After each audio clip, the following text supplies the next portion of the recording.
Income from house property, it is a types of direct tax.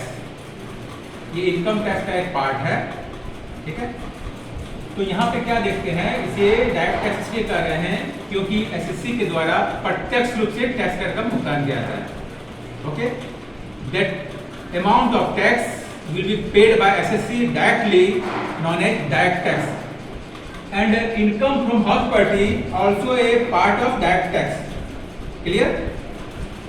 Income tax का एक ये important part है क्या, इनकम फ्रॉम हाउस प्रॉपर्टी, इसे हम डायरेक्ट टैक्स का भी पार्ट कर सकते हैं।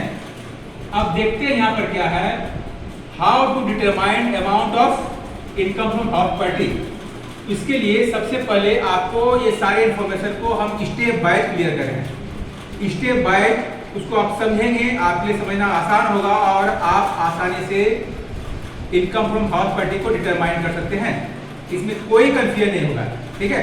तो यहाँ हम देखते हैं स्टेप बाय स्टेप, उसको समझेंगे।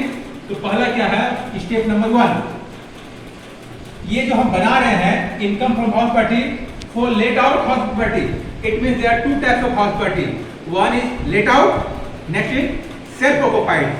सेल्फ ऑक्युपाइड मतलब जिसमें खुद से एसएससी रह रहा हो, और लेट आउट मतलब जिसको वो किराए पे लगाया हो, ठीक है। तो यहाँ पर यह देखते हैं एसएससी की कंडीशन क्या है, यदि वह हाउस प्रॉपर्टी का वो खुद से ऑनर है तो उस हाउस प्रॉपर्टी से होने वाले इनकम को हम इनकम फ्रॉम हाउस प्रॉपर्टी की हेडिंग में काउंट करेंगे। यदि एसएससी उस घर का मालिक नहीं है तो उसके इनकम को इनकम फ्रॉम हाउस प्रॉपर्टी की हेडिंग में काउंट नहीं करेंगे। क्लियर है, कंडीशन समझ आ गया ना। If assessee will owner of that house property, then their income will be count under the head of income from house property. Otherwise income from house property count under the head of income from other sources. Clear? तो आप देखते हैं क्या है, house property का two heading बांटे, income from ये let out और सेल्फ ऑक्युपाइड। तो लेट आउट मतलब इसको किराए पे लगाया हुआ है। तो यहाँ पे देखिए स्टेप नंबर 1, स्टेप नंबर 1 क्या कर रहा है, फेयर रेंट और municipal value whichever is greater, whichever is higher. Fair rent it means उस लोकेलिटी में, उस एरिया में, उस शहर में उस प्रकार के मकान का कितना रेंट है उसे हम फेयर रेंट कहते हैं, ठीक है। उस लोकेलिटी में, उस एरिया में उस प्रकार के मकान संपत्ति का कितना रेंट है उसे क्या कहेंगे, fair rent. And municipal value उस एरिया के मकान को, उस मकान को म्युनिसिपैलिटी के द्वारा, म्युनिसिपल कॉर्पोरेशन के द्वारा जो रेंट डिटरमाइन किया जाता है that is known as municipal value. तो इन दोनों में जो हायर होगा, जो ग्रेटर होगा, उसको हम सेलेक्ट करेंगे। पहला स्टेप समझ आ रहा है, फेयर रेंट और municipal value whichever is greater, whichever is higher. Second क्या करेंगे, रिजल्ट ऑफ स्टेप 1, यानी इन दोनों जो ग्रेटर होगा उसको लेंगे, और standard rent whichever is lower, ठीक है, whichever is lower, known as expected rent, where rent control act applied. कहने का यह मतलब है जिस शहर में रेंट कंट्रोल एक्ट अप्लाई होता है वहां पे स्टैंडर्ड रेंट दिया हुआ रहेगा, ठीक है। तो पहला में जो ग्रेटर हुआ फेयर रेंट और municipal value whichever is greater, whichever is higher, and expected rent whichever is lower. Expected rent in दोनों जो ग्रेटर है, दोनों जो कम होगा स्टैंडर्ड में वो क्या कहलाएगा, एक्सपेक्टेड रेंट। लेकिन आपको ध्यान रखना है जिस भी क्वेश्चन में स्टैंडर्ड रेंट दिया हुआ नहीं होगा उसमें क्या करेंगे, फेयर रेंट और municipal value whichever is higher, known as expected rent, ठीक है।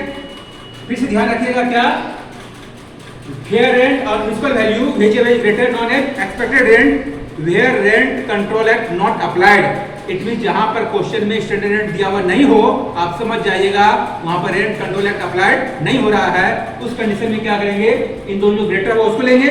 लेकिन जिस क्वेश्चन में स्टैंडर्ड रेंट दिया हुआ रहेगा तो इन दोनों जो ग्रेटर होगा और स्टैंडर्ड रेंट दोनों जो कम होगा उसको आप एक्सपेक्टेड रेंट मानेंगे, ठीक है। फिर से आप समझिए, fair rent municipal value whichever is greater but not more than standard rent will be expected rent. यानी कि कभी भी एक्सपेक्टेड रेंट स्टैंडर्ड रेंट से ज्यादा नहीं हो सकता है, स्टैंडर्ड रेंट के बराबर हो सकता है, स्टैंडर्ड रेंट से कम हो सकता है, ज्यादा नहीं होगा। तो एक्सपेक्टेड रेंट क्लियर है। अब क्या देखते हैं, step number third, expected rent और एक्चुअल रेंट। एक्चुअल रेंट जिसको आप डी फैक्टो रेंट कहते हैं, इट मींस वास्तव में जिस किराए पे मकान को लगाया गया है उसे आप कहते हैं एक्चुअल रेंट। ठीक है, उस मकान संपत्ति को जितना किराए पे लगाया गया उसे क्या कहेंगे? Actual rent. इसी को डी फैक्टो रेंट भी कहते हैं। तो expected rent and actual rent whichever is greater, ठीक है, whichever is higher, known as gross annual value. Clear है?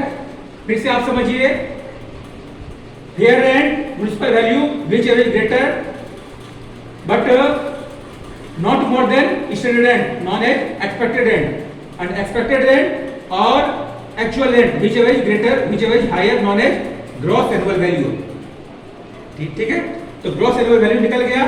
अब यहाँ के बाद हम कंप्यूट करेंगे taxable income from house party, इसलिए फॉर्मेट अब क्लियर करते हैं, लेकिन ये स्टेप आपको पहले जानना जरूरी होता है। ठीक है, तो नेक्स्ट क्लास में हम फिर क्या करते हैं, हम डिटरमाइन करेंगे, हम ये क्लियर करेंगे how to determine income from house party, how to compute income from house property और taxable income from house property. ठीक है, इस क्लास में इतने रह लीजिए, नेक्स्ट क्लास में हम फिर डिस्कस करते हैं।